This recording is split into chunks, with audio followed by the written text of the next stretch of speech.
નમસ્કાર વિદ્યાર્થી મિત્રો, સપુષ્પી વનસ્પતિમાં લિંગી પ્રજનન ભાગ 2માં આપણે આજે આગળ વધીશું. લાસ્ટ પીરિયડની અંદર આપણે જે વનસ્પતિની અંદર આવશ્યક પ્રજનન અંગ એટલે કે સ્ત્રીકેસર અને પુંકેસર વિશે ચર્ચા કરવાની હતી, જેમાં પુંકેસર વિશે આપણે ચર્ચા કરી ચૂક્યા છીએ. સ્ત્રીકેસર વિશે હવે આપણે આ પીરિયડમાં શરૂઆત કરીશું. તો સ્ત્રીકેસરના ભાગો એટલે કે સ્ત્રીકેસરની અંદર આપણે પરાગાસન, પરાગવાહિની તથા બીજાશય અથવા તો અંડકનો સમાવેશ કરેલો હોય છે, જે આપણે જોઈ શકીએ છીએ. સ્ત્રીકેસરને આપણે બીજા નામે જાયાંગ તરીકે પણ ઓળખીએ છીએ અને એ માદા પ્રજનન અંગ છે. સ્ત્રીકેસરના પ્રકારો વિશે જો આપણે ચર્ચા કરીએ તો એક સ્ત્રીકેસરી એટલે કે જે પુષ્પના સ્ત્રીકેસરની અંદર ફક્ત એક જ સ્ત્રીકેસર હોય, મતલબ કે સ્ત્રીકેસર ચક્રમાં, તો એને આપણે એક સ્ત્રીકેસરી પુષ્પ તરીકે ઓળખશું. ફોર એક્ઝામ્પલ વટાણાનું પુષ્પ. જ્યારે બહુ સ્ત્રીકેસરી એટલે કે યુક્ત અને મુક્ત, જેની અંદર બહુ સ્ત્રીકેસરી, બહુ એટલે કે વધારે, જે સ્ત્રીકેસર ચક્રોની અંદર વધારે સ્ત્રીકેસરો હોય, એક કરતાં વધુ, તેને બહુ સ્ત્રીકેસરી તરીકે ઓળખીએ છીએ. જો આ બધા સ્ત્રીકેસર એકબીજા સાથે જોડાયેલા હોય તો આપણે યુક્ત સ્ત્રીકેસર તરીકે ઓળખીએ. એક્ઝામ્પલ તરીકે અફીણ, જેને આપણે ઇંગ્લિશમાં પાપાવર સોમ્નિફેરમ, જેનું વૈજ્ઞાનિક નામ છે, તરીકે ઓળખીશું. અને મુક્ત એટલે કે સ્ત્રીકેસરો ઘણા છે પરંતુ એકબીજાથી મુક્ત છે. એક્ઝામ્પલ તરીકે ચંપાના પુષ્પની અંદર આપણે સરળતાથી જોઈ શકીએ છીએ. આપણે એની રચનાની ચર્ચા કરીએ તો સૌથી ઉપરનો ભાગ, જેને આપણે ગ્રાહી સ્થાન, ગ્રાહી એટલે પરાગરજનું ગ્રહણ કરનારું સ્થાન, એને આપણે પરાગાસન તરીકે ઓળખીએ છીએ. ત્યારબાદ આ પોલો, લાંબો, પાતળો નળી જેવો ભાગ છે, એને આપણે પરાગવાહિની તરીકે ઓળખશું.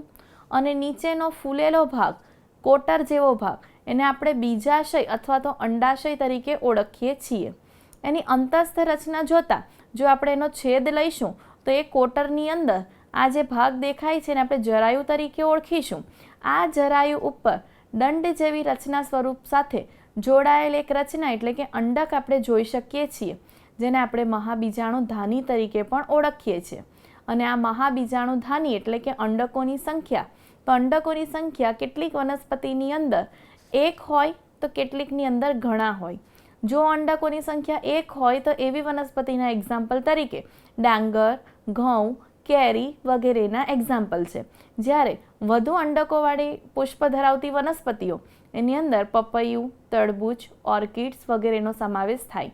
આમ સ્ત્રીકેસરના અગત્યના ભાગ પરાગાસન, પરાગવાહિની તથા બીજાશય, અને બીજાશયની અંદર આ મહાબીજાણુધાની સુધી આપણે પહોંચ્યા. હવે આ મહાબીજાણુધાની વિશે અભ્યાસ કરીશું કે આ મહાબીજાણુધાનીની રચના કેવી છે. તો આ મહાબીજાણુધાની એ કોટરની અંદર જે જરાયુ છે એની મદદથી અંદરની તરફ એ અંડક સાથે જોડાયેલી હોય છે. આ અંડક એ ખૂબ જ નાની રચના છે. આ અંડક એ જરાયુની સાથે એક દંડ જેવી, ટૂંકા દંડ જેવી રચના સાથે જોડાયેલું હોય છે, જેને આપણે અંડનાલ અથવા તો અંડક દંડ તરીકે ઓળખીએ છીએ. આ અંડનાલ એ અંડકને જરાયુ સાથે જોડવાનું કાર્ય કરતું હોય છે. હવે આ અંડનાલ અને અંડકની વચ્ચે એક છિદ્ર આવે છે, જેને આપણે બીજ કેન્દ્ર તરીકે ઓળખીએ છીએ, જેની મદદથી આ અંડક અને અંડનાલ એકબીજા સાથે જોડાઈ જાય છે. હવે અંડકની ફરતે કેટલાક આવરણ આવેલા હોય છે, એ આવરણ વિશે ચર્ચા કરીશું.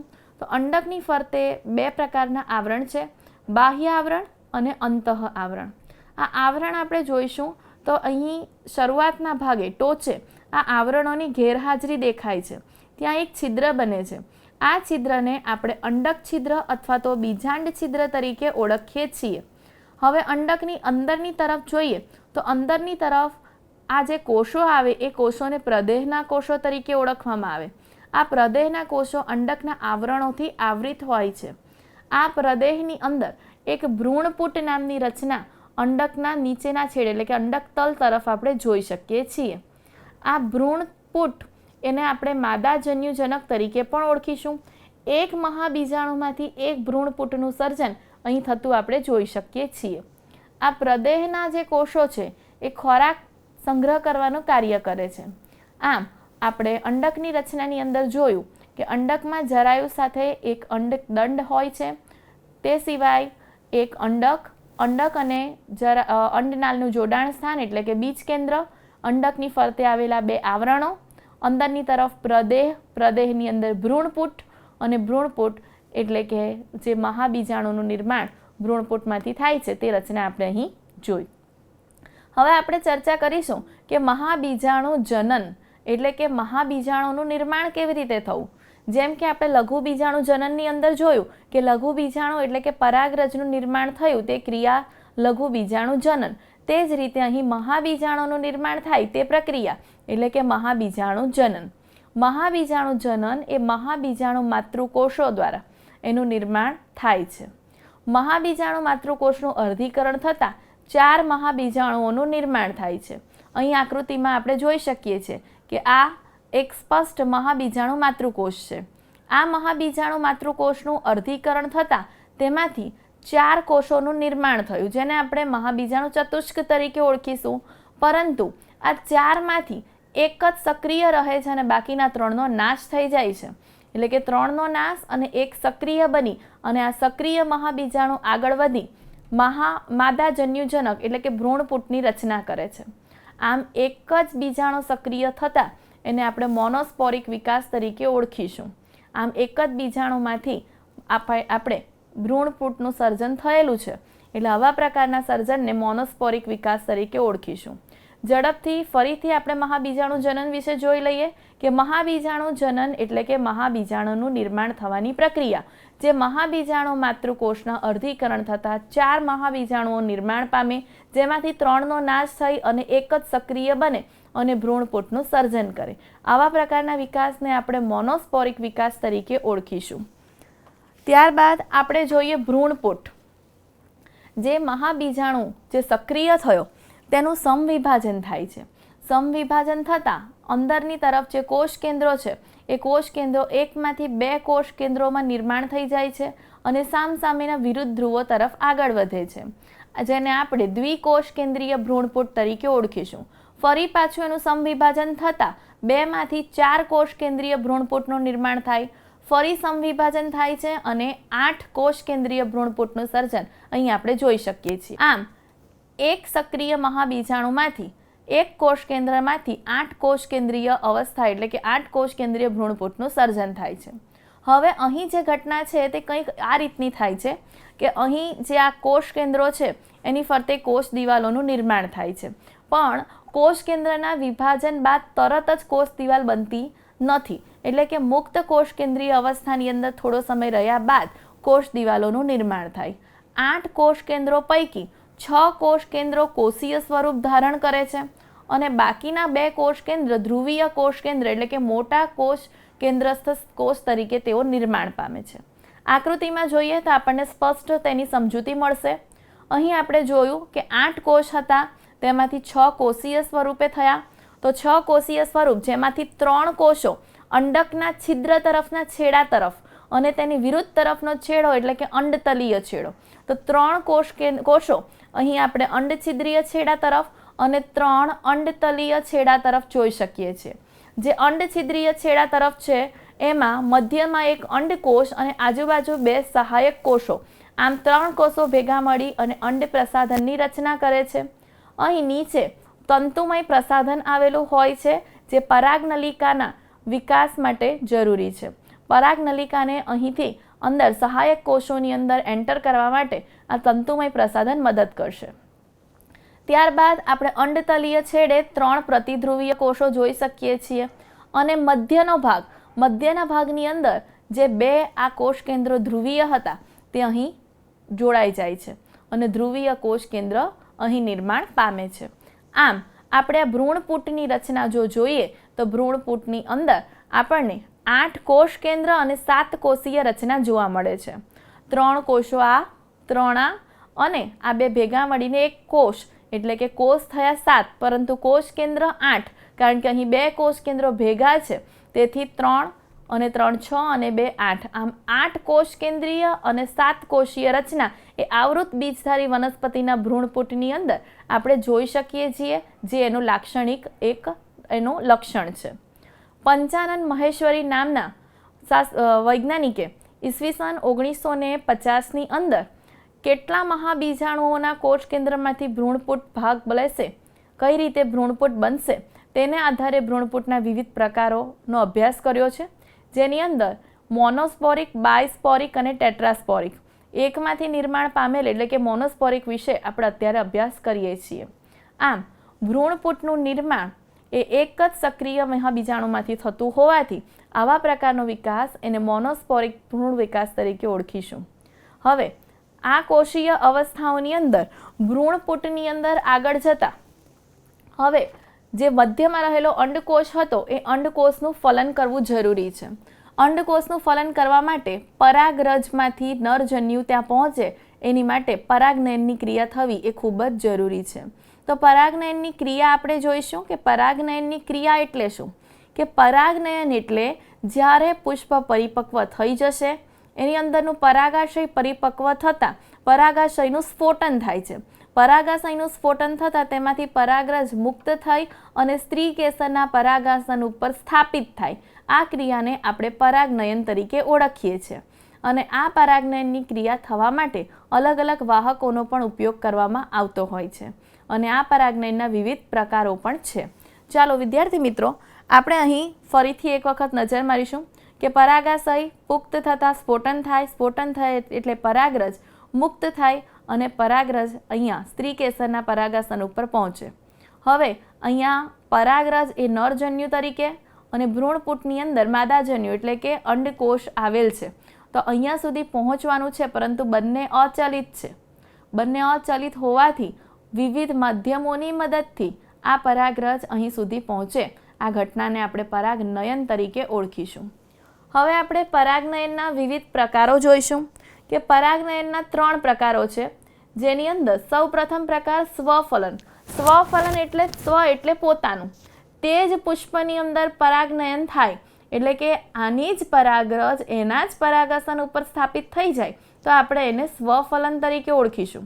સ્વફલન ક્યારે શક્ય બનશે કે જ્યારે આ પરાગાશય અને આ પરાગાસન બંને એકબીજાની નજીક ગોઠવાયેલા હશે તો. ક્યારે શક્ય બનશે? જો પુષ્પ દ્વિલિંગી હશે તો, કારણ કે એક લિંગી પુષ્પ હશે તો ક્યાં તો એની અંદર સ્ત્રી કેસર હશે અથવા તો એની અંદર પુકેસર હશે. એટલે પુષ્પ એ દ્વિલિંગી હોવું એ ખૂબ જ જરૂરી છે. ત્યારબાદ બીજી એક બાબત એની પર અસર કરશે કે એક જ સમયે બંને પરિપક્વ થવા જરૂરી છે. એટલે કે પરાગરજ જે સમયે પરિપક્વ થશે તે જ સમયે પરાગાસન પણ ગ્રહણશીલ હોવું જરૂરી છે. તો આવા બધા લક્ષણો જ્યારે સમાવિષ્ટ થાય ત્યારે સ્વફલન થાય અને એની શક્યતાઓ વધી જતી હોય છે. સ્વફલન સામાન્ય રીતે એપિએસી, લેમિએસી, ક્રેક્ટેસી જેવી વનસ્પતિઓના કુળોની અંદર આપણે જોઈ શકીએ છીએ. અહીં પરાગવાહિનીનું હલનચલન પણ તે થવા માટે ખૂબ જ જવાબદાર છે. અને આની અંદર હવાઈ પુષ્પ અને સંવૃત પુષ્પ જેવી રચનાઓ પણ કેટલીક વનસ્પતિઓ ધરાવે છે. હવાઈ પુષ્પ અને સંવૃત પુષ્પ વિશે આપણે જોઈએ તો હવાઈ પુષ્પ આપણે આકૃતિમાં જોઈ શકીએ છીએ કે જે ઉપરની તરફ ગોઠવાયેલા છે અને સામાન્ય જાતિ જેવા જ છે, જેનો પરાગાશય અને પરાગાસન બંને ખુલ્લા હોય છે. એક્ઝામ્પલ તરીકે કોમેલિના નામની વનસ્પતિ. જ્યારે સંવૃત પુષ્પ તમે જોઈ શકો છો કે આ પુષ્પ ક્યારેય ખીલતા જ નથી. પુષ્પ ખીલવાના નથી એટલે એની ઉપર કોઈ પણ પરપરાગરજ એટલે કે બીજી કોઈ વનસ્પતિની પરાગરજ અહીંયા આવી શકવાની શક્યતા નથી. એટલે કે અહીંયા પરાગાશય અને પરાગાસન એકબીજાની નજીક જ હોવાના છે. એટલે પરાગનયન સરળતાથી થશે, સ્વફલન થશે, પરપરાગરજ અહીંયા સ્થાપિત થશે નહીં અને પરાગનયનની ગેરહાજરી હશે તો પણ અહીં બીજનું સર્જન થાય એની વિશિષ્ટતા છે. એક્ઝામ્પલ તરીકે વાયોલા અને અબુટી જેવી વનસ્પતિની અંદર આવા સંવૃત પુષ્પો આપણે જોઈ શકીએ છીએ. આમ હવાઈ પુષ્પ અને સંવૃત પુષ્પો એ સ્વફલન થવા માટેની એક લાક્ષણિકતાઓ આપણે કહી શકીએ છીએ. હવે આપણે બીજો પ્રકાર જોઈશું, ગેઇટેનોગેમી. ગેઇટેનોગેમીની અંદર શું કે વનસ્પતિ તો તે જ, પરંતુ પુષ્પ અન્ય એટલે કે આ પુષ્પની પરાગરજ બીજા પુષ્પના પરાગાસન ઉપર સ્થાપિત થાય છે. અહીં આપણે જોયું તે જ પુષ્પની અંદર થાય છે. અહીં વનસ્પતિ એ જ છે પરંતુ પુષ્પ અલગ છે, તો એને આપણે ગેઇટેનોગેમી તરીકે ઓળખવામાં આવે છે. અહીં તે જ વનસ્પતિના અન્ય પુષ્પ ઉપર પરાગનયન થાય છે. એને આપણે પરપરાગનયન તરીકે પણ ઓળખી શકીએ. અહીં પરાગવાહકોની જરૂરિયાત ઊભી થાય છે કારણ કે પરાગરજ અહીંથી મુક્ત થઈને અહીં પહોંચાડવાની છે, તો એને પવન, પાણી અથવા તો અન્ય કોઈ પણ પરાગવાહકોની જરૂરિયાત ઊભી થાય છે. અહીં જનીનિક સ્વફલન તરીકે પણ આપણે ઓળખી શકીશું. સ્વફલન એટલા માટે કહીશું કારણ કે પરાગરજ એ જ વનસ્પતિની છે, અન્ય વનસ્પતિની નથી. તેથી અહીં જે પણ ફળ નિર્માણ પામશે એ આ વનસ્પતિના જેવું ને જેવું જ અહીં હશે. હવે આપણે વાત કરીશું પરવશ વિશે, કે અહીં વનસ્પતિ આખી અન્ય હોય છે, એટલે કે જનીનિક ભિન્નતાવાળી પરાગરજ એક વનસ્પતિ પરથી અન્ય વનસ્પતિ પર પહોંચે છે અને જનીનિક ભિન્નતા અહીં આપણે જોઈ શકીએ. તો આવા પ્રકારના પરાગનયનને આપણે પરવશ તરીકે ઓળખીશું. આ પરપરાગનયન તરીકે ઓળખવામાં આવે છે.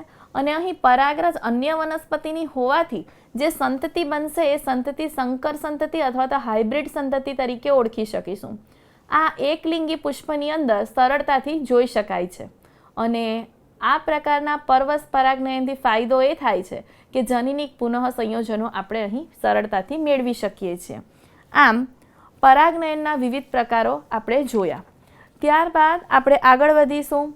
પરાગનયનની ક્રિયાની અંદર અલગ અલગ વાહકોની જરૂરિયાત ઊભી થાય છે. તો પરાગનયનની પ્રક્રિયાની અંદર બે પ્રકારના વાહકો એટલે કે જૈવિક અને અજૈવિક પ્રકારના વાહકો ઉપયોગી છે. જૈવિકની અંદર જે સજીવો છે, સજીવો એટલે કે પ્રાણીઓ, કીટકો, એનો સમાવેશ કરીશું. જ્યારે અજૈવિકની અંદર પવન અને પાણી જેવા પરાગવાહકોનો ઉપયોગ આપણે કરીએ છીએ. અજૈવિક પરાગવાહકોનો ઉપયોગ ખૂબ જ ઓછા પ્રમાણમાં વનસ્પતિ એનો ઉપયોગ કરે છે. અને જૈવિક એટલે કે પ્રાણી અને કીટકો દ્વારા પરાગરજનું વહન મોટાભાગની વનસ્પતિઓ કરે છે.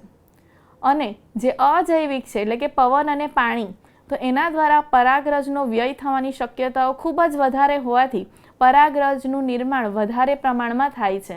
કારણ કે પવન અને પાણી સાથે પરાગરજ પરાગાસન ઉપર પહોંચે એની યોગ્ય ખાતરી હોતી નથી. તેથી વધુ પ્રમાણમાં પરાગરજ ઉત્પન્ન થાય તો પરાગાસન ઉપર પહોંચવાની શક્યતાઓ ખૂબ જ વધી જાય. તેથી વધારે પ્રમાણની અંદર પરાગરજનું નિર્માણ અજૈવિક પ્રકારના પરાગનયનની અંદર થતું હોય છે.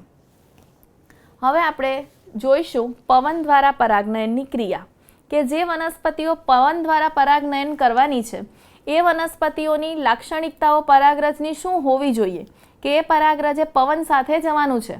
એટલે એકદમ નાની પરાગરજ હોવી જોઈએ, સૂકી હોવી જોઈએ, હલકી હોવી જોઈએ અને ચીકણી હોવી જોઈએ.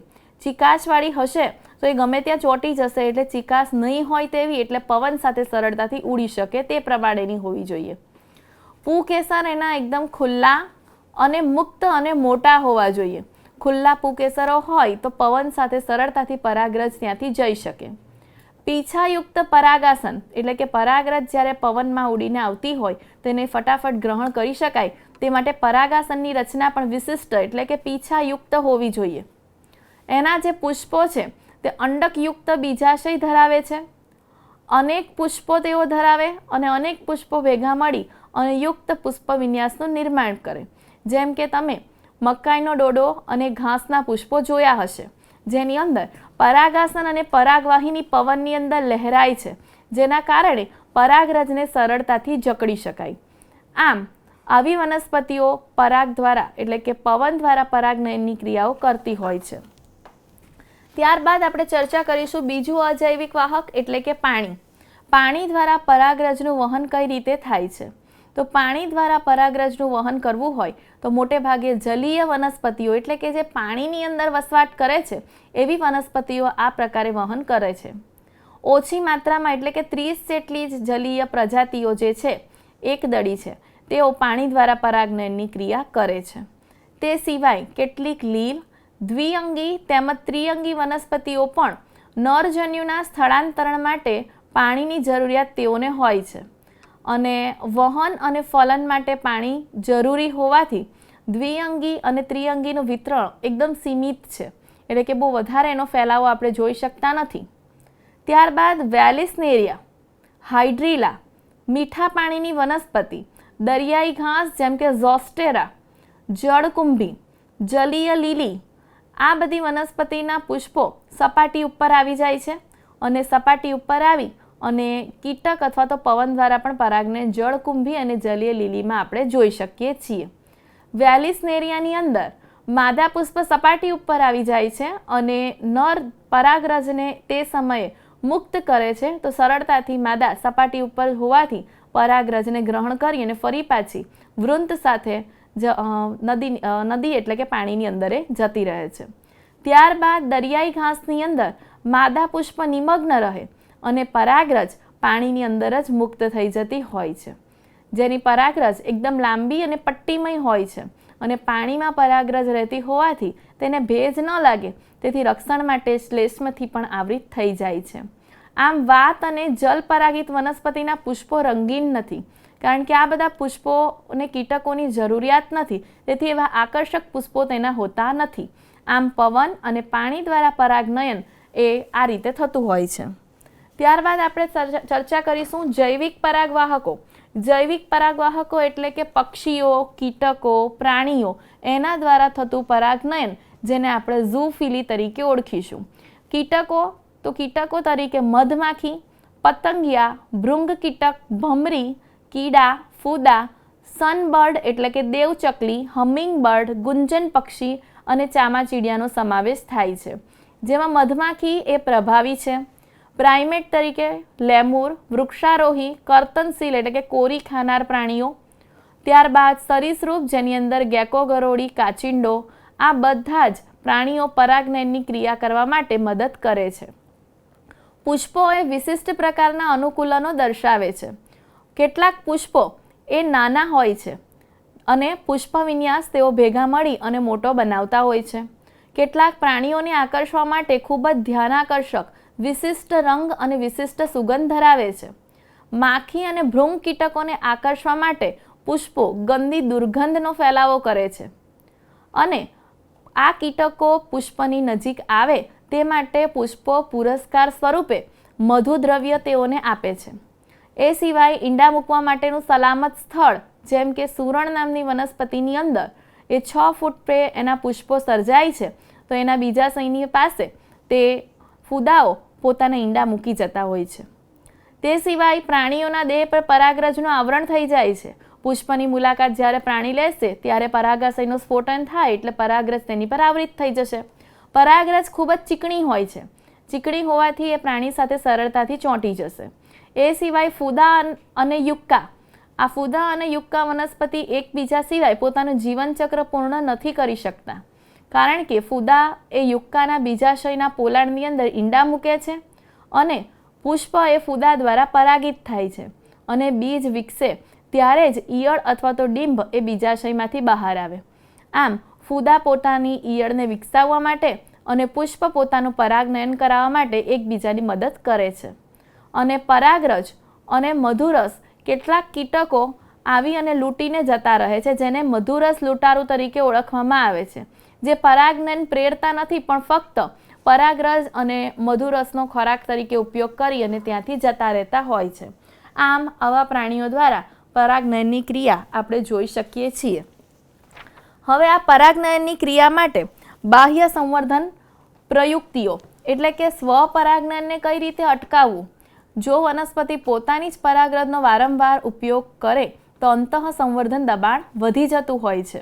તેથી તેને અટકાવવા માટે વનસ્પતિ કેટલીક પ્રયુક્તિઓ અજમાવે છે. પોતાની પરાગરજનો ઉપયોગ નહીં કરવા માટે વનસ્પતિ હવે કઈ કઈ પ્રયુક્તિઓ અપનાવે તો આપણે જોઈએ. પ્રથમ પ્રયુક્તિ પૃથ્થકતા. પૃથ્થકતા એટલે કે પરાગરજની મુક્તિ અને પરાગાશયની ગ્રહણ ક્ષમતાનો સમય અલગ અલગ હોય છે. અલગ અલગ સમયે બંને મુક્ત થાય, તેથી પોતાની પરાગરજ વડે પોતાના પરાગાશય ઉપર એનું પરાગરજનું અંકુરણ થઈ શકતું નથી અને પોતાની પરાગરજ તેઓને ઉપયોગમાં લેવી નથી પડતી, એટલે એને પૃથ્થકતા તરીકે ઓળખીશું. એક્ઝામ્પલ તરીકે પામ્સ. પરાગાશય અને પરાગાશયના જુદા જુદા સ્થાન, અલગ અલગ સ્થાન પર તેઓ ગોઠવાયા હોય છે, જેથી પરાગરજ એ પરાગાશય સુધી પહોંચી જ નથી શકતી. એક્ઝામ્પલ તરીકે પ્રિમ્યુલા. તે સિવાય છે સ્વ અસંગતતા. સ્વ અસંગતતા એટલે કે પરાગરજ પહોંચી જાય છતાં પણ પોતે અંતઃ સંવર્ધનને અટકાવી દે છે. એક્ઝામ્પલ તરીકે માલવાની અંદર, જેની અંદર જનીનિક ક્રિયાવિધિઓ થાય છે. સ્વપરાગને રોકી લેવામાં આવે છે. પરાગરજનું અંકુરણ થતું અટકાવવામાં આવે છે. પરાગનલિકાનો વિકાસ નથી થતો અને અંડકને ફલિત થતું પણ અટકાવવામાં આવે. આ રીતે વનસ્પતિ સ્વ અસંગતતા પણ ધરાવે છે. એકલિંગી પુષ્પો પણ કેટલીક વનસ્પતિઓ ઉત્પન્ન કરે છે. એકલિંગી પુષ્પ હોવાને કારણે પોતાની પરાગરજનો ઉપયોગ પોતે કરવો પડતો નથી હોતો, જેની અંદર કેટલીક વનસ્પતિઓ એકસદની હોય છે, જેમ કે દિવેલા અને મકાઈ, અને કેટલીક વનસ્પતિઓ દ્વિસદની હોય છે, જેમ કે પપૈયા. એકસદની વનસ્પતિની અંદર સ્વફલનને અટકાવી શકીશું, પરંતુ ગેઇટેનોગેમીને અટકાવી શકાતું નથી. જ્યારે દ્વિસદની વનસ્પતિ હશે તો અહીં આપણે બંનેને અટકાવી શકીએ છીએ, કારણ કે એકસદની વનસ્પતિની અંદર પુષ્પ અલગ અલગ હશે, દ્વિસદનીની અંદર વનસ્પતિ જ આખી અલગ હોવાને કારણે આપણે આ બંને ક્રિયા અટકાવી શકીએ છીએ. ત્યારબાદ આપણે વિચારીશું કે પરાગરજ સ્ત્રીકેસર વચ્ચેના આંતર સંબંધો. પરાગરજ અને સ્ત્રીકેસર. હવે પરાગરજનું પરાગનયન થઈ જવાને કારણે પરાગરજ એ સ્ત્રીકેસરના પરાગાસન ઉપર પહોંચી ગઈ, પણ હવે કુદરતી રીતે જો આપણે જોઈએ તો આ પરાગાસન ઉપર તે જ જાતિની પરાગરજ આવે એની કોઈ ખાતરી હોતી નથી, અને કઈ પરાગરજ પોતાની છે અને કઈ પરાગરજ અન્ય વનસ્પતિની છે તે ઓળખવાની ક્ષમતા આ વનસ્પતિની અંદર છે. એટલે કે જો એ પરાગરજ તેને પોતાની વનસ્પતિની હશે તો આપણે એને સંગત પરાગરજ તરીકે ઓળખીશું, અને અન્ય વનસ્પતિની હશે તો એ અસંગત પરાગરજ તરીકે ઓળખવામાં આવે. જો પરાગરજ સંગત હશે તો એનું અંકુરણ થઈ અને પરાગનલિકાનો વિકાસ થશે, પરંતુ જો પરાગરજ અસંગત હશે તો એ પરાગરજનું અંકુરણ થતું નથી. એટલે કે સંગત પરાગરજ હોય તો પશ્ચ પરાગનયનની ઘટનાઓ અહીંયા શરૂ થઈ જાય છે. હવે કઈ રીતે પરાગરજ સંગત છે કે અસંગત એ કઈ રીતે સ્વીકારવામાં આવે તેની માટેના 3 લક્ષણો છે કે પરાગરજની અંદર રહેલા રાસાયણિક ઘટકો પરથી, પરાગરજની દિવાલમાં આવેલા પ્રોટીનના ઘટકો પરથી તથા જલ વિઘટિત ઉત્સેચકો દ્વારા વનસ્પતિ નક્કી કરે છે કે આ પરાગરજ સંગત છે કે અસંગત, અને આના દ્વારા આંતરક્રિયાઓ પણ વૈજ્ઞાનિકો ઓળખી અને કરી શકે છે. આ જ્ઞાનનો ઉપયોગ ઇચ્છિત સંકર જાતો મેળવવા માટે પણ કરવામાં આવે છે. હવે આપણે પરાગરજ સ્ત્રીકેસરના શું સંબંધો છે તે જોઈશું કે હવે ધારો કે પરાગરજ સંગત છે, આ લક્ષણો દ્વારા વનસ્પતિએ જાણ્યું, તો હવે એ પરાગરજનું અહીંયા અંકુરણ થાય છે. જનન છિદ્રમાંથી અંતઃ આવરણ જે હતું તે બહાર નીકળે છે, જે પરાગનલિકાની અંદર વિકાસ પામે છે. આ પરાગનલિકા ધીમે ધીમે પરાગાસનમાંથી આ પરાગવાહિનીમાંથી પસાર થઈ અને બીજાશય તરફ આગળ વધે છે. બીજાશય તરફ નીચેના છેડેથી અંડછિદ્રીય છેડા દ્વારા એ દાખલ થાય છે ભ્રૂણપુટ પાસે, અને અહીંયા રહેલા તંતુમય પ્રવર્ધોની મદદથી એ આ સહાયક કોષો પાસે પહોંચે છે. તો આ પ્રકારની રચના અહીંયા આપણે જોઈ શકીએ છીએ. પરંતુ જ્યારે આ પરાગનલિકા આગળ વધે ત્યારે એની અંદરની તરફ આગળ આપણે ફર્સ્ટ પીરિયડમાં ચર્ચા કરી ગયા કે દ્વિકોષીય અથવા તો ત્રિકોષીય અવસ્થાઓ હોય છે. દ્વિકોષીય એટલે કે એક વાનસ્પતિક કોષ અને એક જનન કોષ હાજર હોય તો, અને જો આ જનન કોષનું વિભાજન થઈ અને 2 નરજન્યુઓનું નિર્માણ થઈ જાય તો ત્રિકોષીય અવસ્થા.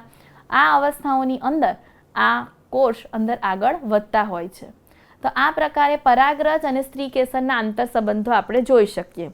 આમ આપણે ટૂંકમાં કહીએ તો સંગત પરાગરજ આવતા પરાગરજનું અંકુરણ થઈ પરાગનલિકા પરાગવાહિનીમાંથી પસાર થઈ અને બીજાશય દ્વારા ભ્રૂણપુટની અંદર દાખલ થવાની ક્રિયા એ પરાગ સ્ત્રીકેસર આંતર સંબંધોની અંદર આપણે જોઈ શકીએ છીએ. ત્યારબાદ આપણે જોઈશું કૃત્રિમ સંવર્ધનની પદ્ધતિ. કૃત્રિમ સંવર્ધન એટલે શું કે આપણે કેટલીક વખત સંકર જાતો મેળવવા માટે આપણે ઈચ્છીએ તે પરાગરજ દ્વારા પરાગનયન થાય એવું આપણે ઈચ્છીએ છીએ. તો વનસ્પતિના પુષ્પ ઉપર આપણે ઈચ્છીએ તે પરાગરજ દ્વારા પરાગનયન થાય એ માટે 2 પ્રકારની પદ્ધતિઓ ઉપયોગી છે, જેને ઇમેસ્ક્યુલેશન એટલે કે વંધીકરણ અને બેગિંગ આ 2 પદ્ધતિઓનો ઉપયોગ કરવામાં આવે છે. ઇમેસ્ક્યુલેશન એટલે કે જો દ્વિલિંગી પુષ્પ હશે તો ચીપિયાની મદદથી પરાગાશયને દૂર કરી દેવામાં આવે છે. પરાગાશય દૂર થઈ ગયું તેથી વનસ્પતિ પોતાની પરાગરજ દ્વારા પરાગિત થવાની નથી, અને ત્યારબાદ એની ઉપર કોથળી એટલે કે બેગિંગ કરવામાં આવે છે, જે મીણિયા કાગળથી બનેલી હોય છે. એટલે કે આ કાગળ લગાડી દેવામાં આવે તો સ્ત્રીકેસર ઉપર અસંગત પરાગરજ આવી શકતી નથી, પરાગાસન અશુદ્ધ થતું અટકાવી શકાય છે.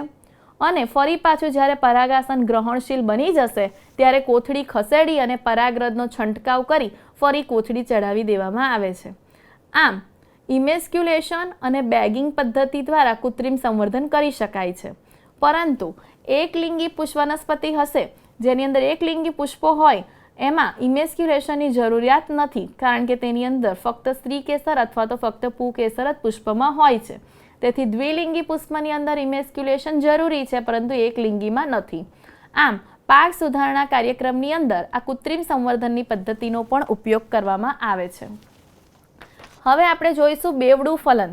બેવડું ફલન એટલે કે અહીંયા જ્યારે આપણે ચર્ચા કરી તે મુજબ કે પરાગરજનું અંકુરણ થતાં પરાગ નલિકા જ્યારે બીજાશય પાસેથી ભ્રૂણપુટ તરફ આગળ વધે છે ત્યારે એની અંદર 2 નરજન્યુઓ આવેલા હોય છે.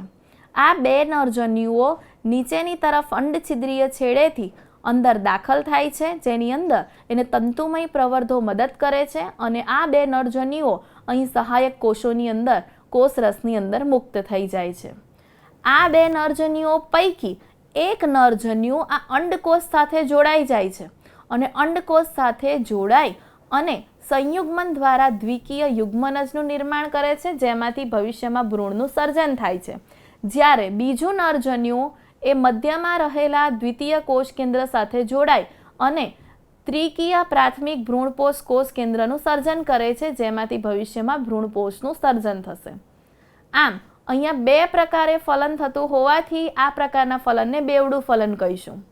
આપણે આગળ જોઈ ગયા તે મુજબ વિદ્યાર્થી મિત્રો 2 નરજન્યુઓ પૈકી એક અંડકોષ સાથે જોડાયો જ્યારે બીજો દ્વિતીય કોષ કેન્દ્ર સાથે જોડાયો. આમ 2 જગ્યાએ ફલન થયું, તેથી આવા પ્રકારના ફલનને બેવડું ફલન તરીકે ઓળખીશું. બેવડા ફલનની પ્રક્રિયાને કારણે મધ્યમાં જે ત્રિકીય પ્રાથમિક ભ્રૂણપોષ કોષ કેન્દ્ર બન્યું એ મધ્યમાં રહેલા ભ્રૂણપોષમાંથી ભ્રૂણપોષનું નિર્માણ થશે, જે ભ્રૂણના વિકાસ માટે પોષણ માટે ખોરાક તરીકે જરૂરી છે.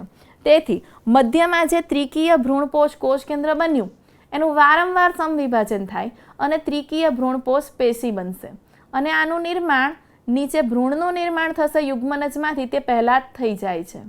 અહીંયા આપણે ભ્રૂણપોષ જોઈએ તો એ કોષ કેન્દ્રીય, કોષીય અને હેલોબિયલ પ્રકારના હોય છે. મુક્ત કોષ કેન્દ્રીય એટલે કે વારંવાર કોષ કેન્દ્રોનું વિભાજન કરી વધુ કોષ કેન્દ્રોનું નિર્માણ થાય એને આપણે મુક્ત કોષ કેન્દ્રીય તરીકે ઓળખીશું.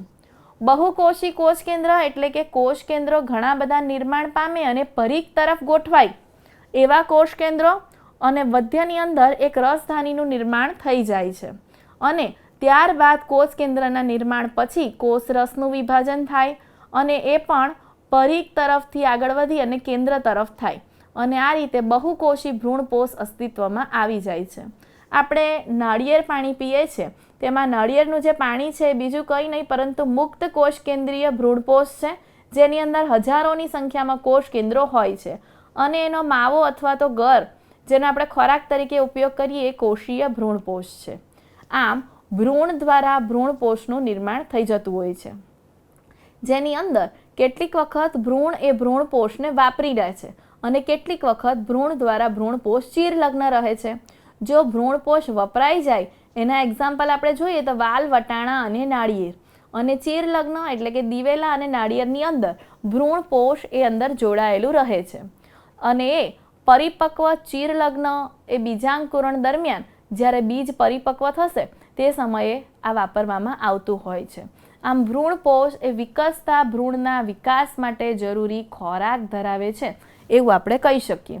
તો મધ્યમાં રહેલા કોષમાંથી ભ્રૂણપોષનું સર્જન થયું તો નીચેની તરફ જે બેવડા ફલનમાં અંડકોષ હતો જેની સાથે એક નરજન્યુ જોડાય અને દ્વિકીય યુગ્મનજનું નિર્માણ થયું, તેમાંથી ભ્રૂણનું નિર્માણ કઈ રીતે થાય છે તે વિદ્યાર્થી મિત્રો આપણે જોઈશું.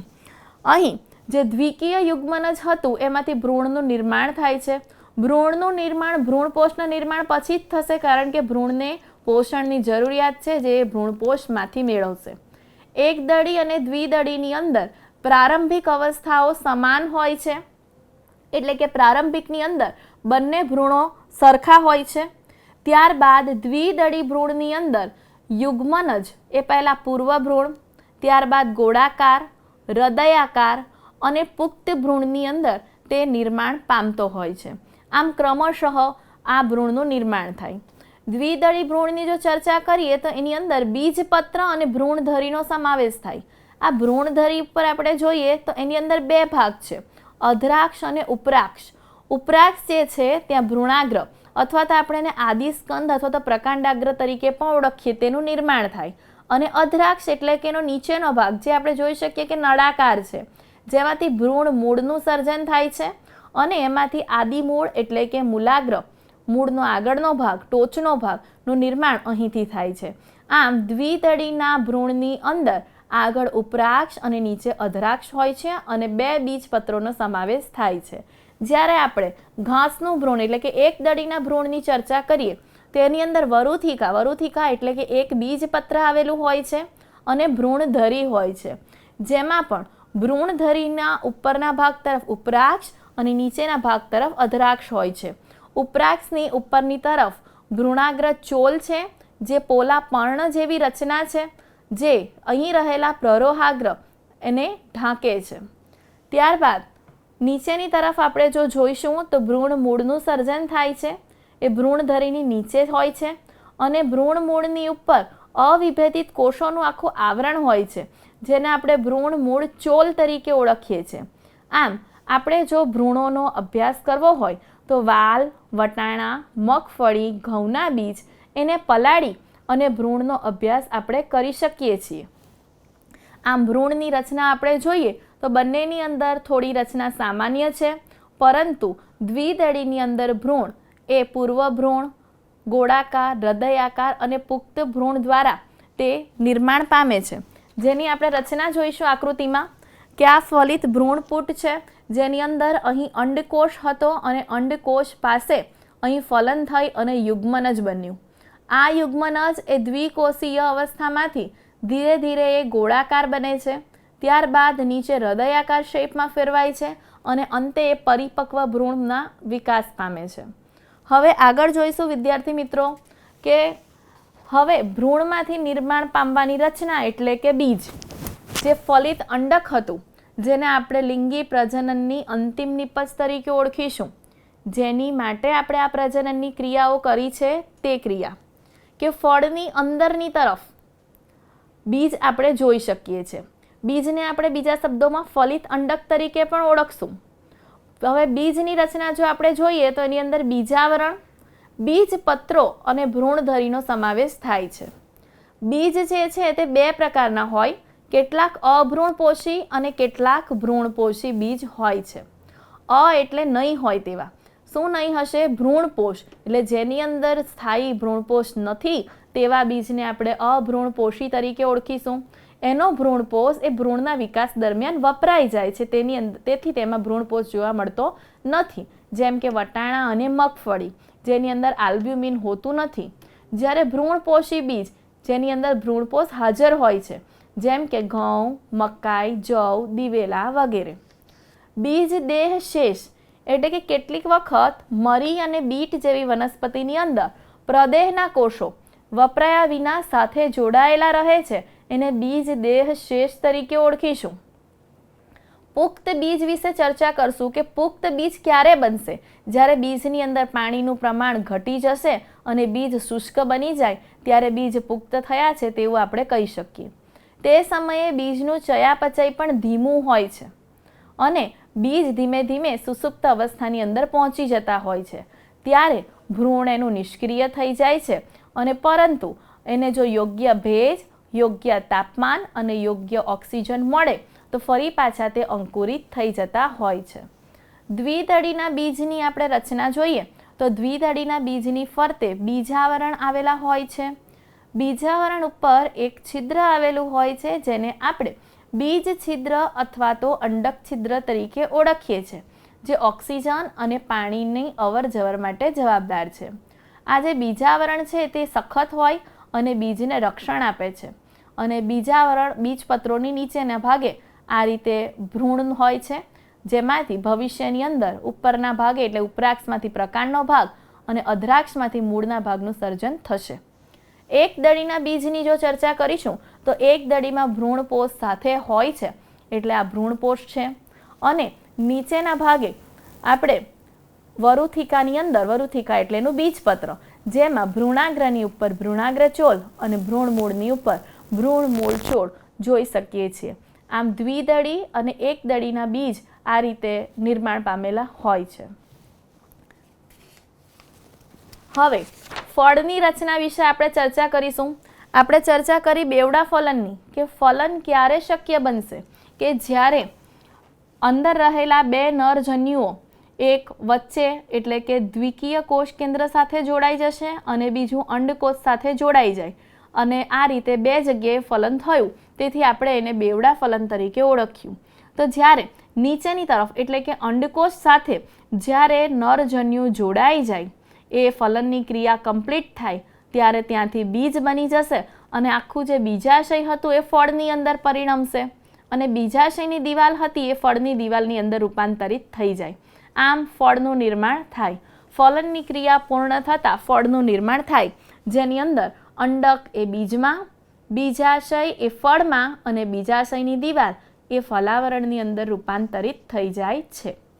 હવે આપણે ફળના પ્રકારો વિશે ચર્ચા કરીએ તો ફળના ઘણા બધા પ્રકારો છે.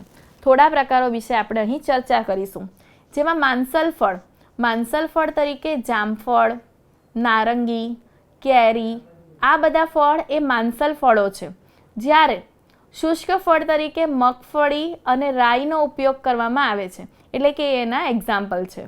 બીજ વિકિરણ સાથે પણ ફળ સંકળાયેલા છે, એટલે કે ફળ પોતાનું અસ્તિત્વ જાળવી રાખવા માટે, વનસ્પતિ પોતાનું અસ્તિત્વ જાળવી રાખવા માટે બીજને દૂર સુધી ફેલાવો કરવો એ ખૂબ જ જરૂરી હોય છે. તો બીજનો ફેલાવો એને બીજ વિકિરણ તરીકે ઓળખવામાં આવે છે, એટલે કે બીજને દૂર સુધી ફેલાવવા માટે આ ફળ મદદરૂપ થાય છે. ત્યારબાદ આપણે ફળના અન્ય પ્રકારો વિશે માહિતી મેળવીએ. તો ફળનો પહેલો પ્રકાર છે કૂટફળ. કૂટ શબ્દનો અર્થ થાય ખોટું. ખોટું ફળ એટલે કે બીજાશય સિવાયના અન્ય પુષ્પીય ભાગોમાંથી જ્યારે ફળનું નિર્માણ થાય તો એને આપણે કૂટફળ તરીકે ઓળખીએ છીએ, જેની અંદર બીજાશય સિવાયના અન્ય ભાગમાંથી ફળ બને, જેમ કે સફરજન, સ્ટ્રોબેરી, કાજુ, આ બધી વનસ્પતિના પુષ્પાસનમાંથી ફળ એટલે કે ખાવાલાયક ભાગ એનો બને છે. અહીં આપણે એક સફરજનની આકૃતિ દોરી છે. અહીં તમે જોઈ શકો કે એનું જે મુખ્ય ફળનો ભાગ છે એ મધ્યમાં છે, અને આપણે જે ખાવાલાયક ભાગ છે તે એનું પુષ્પાસન છે.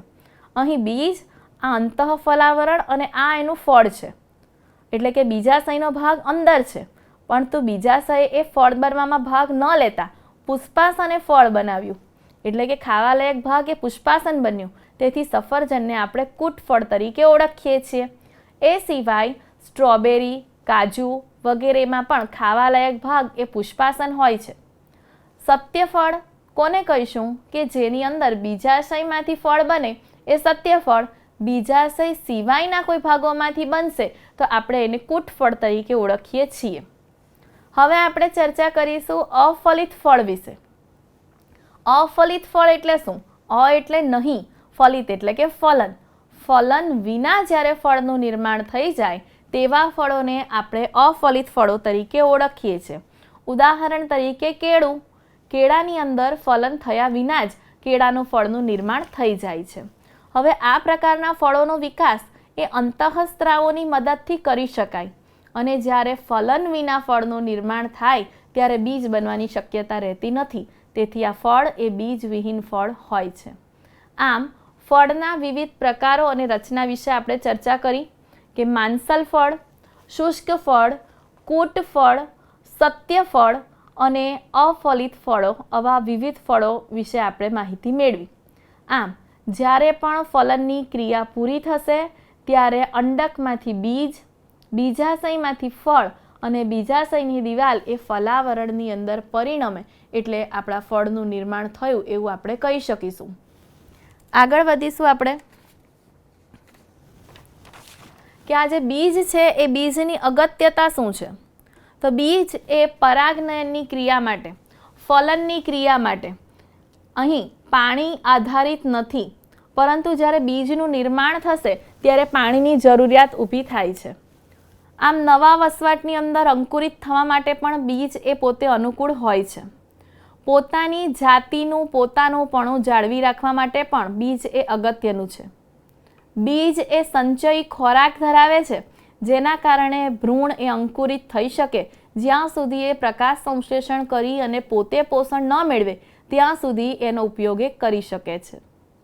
બીજનું બીજાવરણ એ ભ્રૂણને રક્ષણ આપવાનું કાર્ય કરે છે. નવા જનીનિક સંયોજન સર્જી અને ભિન્નતા પ્રેરવા માટે પણ બીજ એ ખૂબ જ ઉપયોગી છે.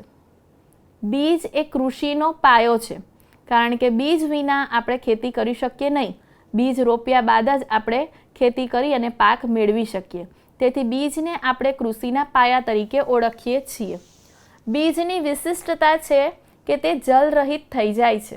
જો આપણે તેને તડકામાં રાખીશું તો અંદર રહેલું પાણી સુકાઈ જતાં બીજ શુષ્ક બને છે, અને આ જે શુષ્ક બીજ બને તો જ આપણે તેને આખું વર્ષ સંગ્રહી શકીએ છીએ, અને સંગ્રહિત કરેલા બીજનો આપણે ખોરાક તરીકે ઉપયોગ કરી શકીએ છીએ, અને આગામી વર્ષોની અંદર પાક લેવા માટે બીજારણ તરીકે પણ આપણે એનો ઉપયોગ કરી શકીએ છીએ. આમ બીજ એ આ બધા કાર્યો માટે ઉપયોગી છે. હવે આપણે જોઈશું બીજની જીવિતતા વિશે, કે બીજની જીવિતતા એટલે શું? કે બીજ વિકિરણ થઈ જાય. વિકિરણ એટલે કે જ્યારે ફળમાંથી મુક્ત થઈ અને દૂર સુધી ફેલાય તે ક્રિયા. તો બીજનું વિકિરણ થઈ જાય પછી મોટે ભાગે થોડા મહિનાઓ સુધી, તો કેટલાક બીજ થોડા વર્ષો સુધી પોતે જીવિત રહેતા હોય છે. અને વૈજ્ઞાનિકોના સંશોધનો અનુસાર એવા કેટલાક બીજ અને કેટલીક વનસ્પતિઓ અત્યારે ઉપલબ્ધ થઈ છે જે હજારો વર્ષોથી પણ સુસુપ્ત અવસ્થામાં જે બીજ હતા તેને રોપતા તેની જીવિતતા તેની પ્રાપ્ત થઈ છે, અને તેઓ ફરી પાછા પુષ્પ અને બીજ અંકુરિત કરી શક્યા છે.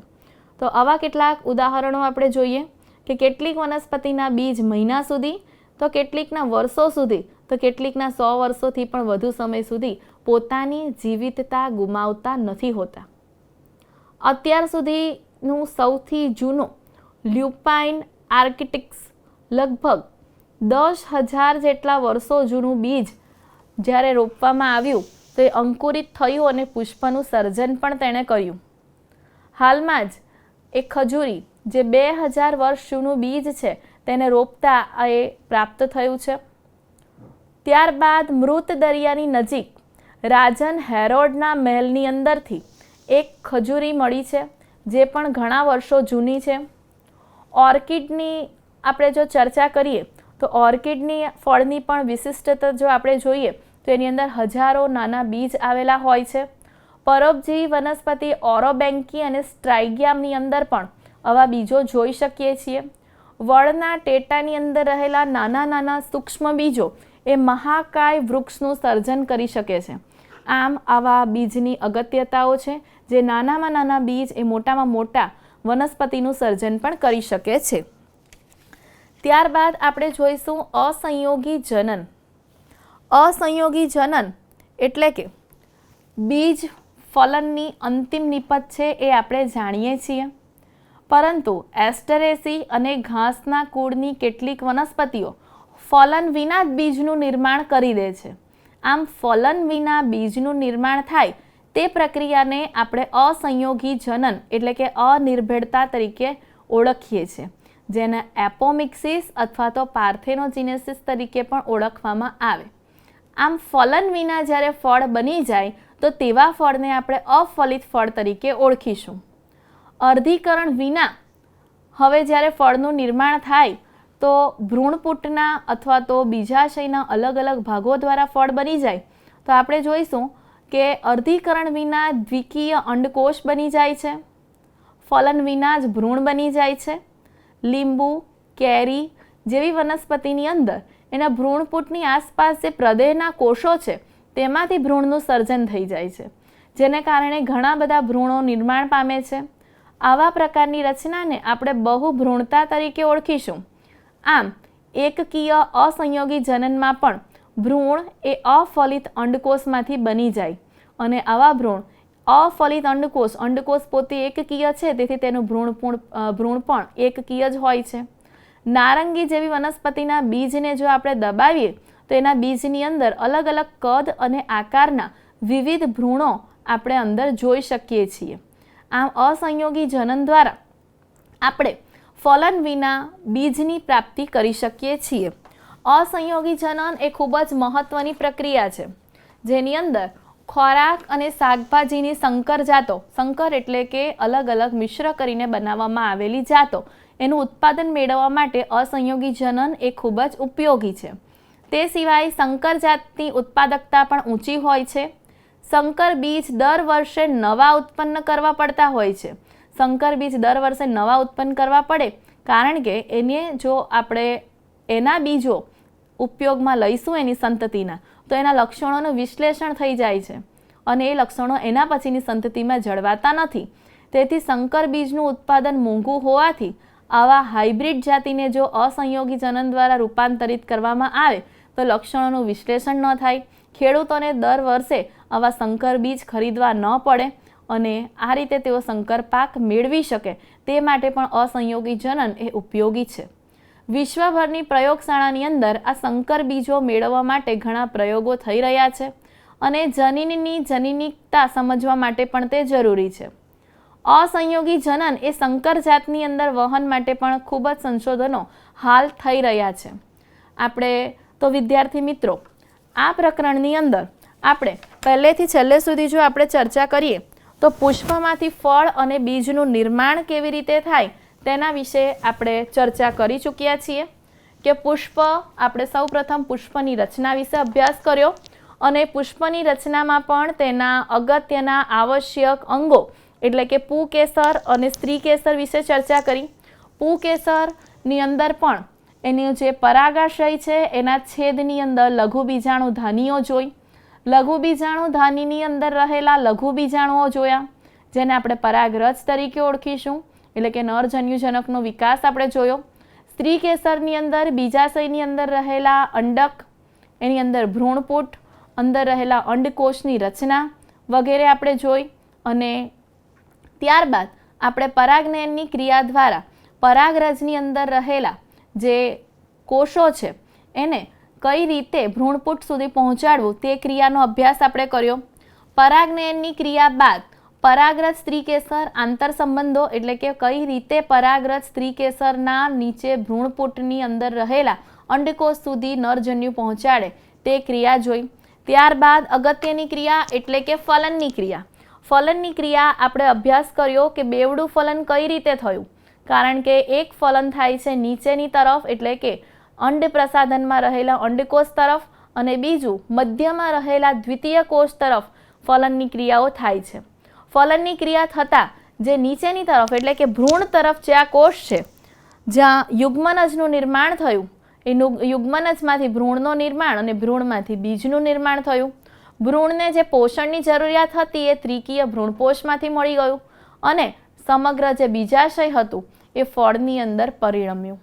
આમ પુષ્પમાંથી ફળ બનવા માટેના વિવિધ તબક્કાઓ અને વિવિધ રચનાઓ આપણે આ પ્રકરણની અંદર નિહાળી અને પરાગનયનના પ્રકારો અને એ સિવાય અસંયોગી જનન અને વિશિષ્ટ બધી પદ્ધતિઓનો અભ્યાસ આપણે આ પ્રકરણની અંદર કર્યો. આભાર.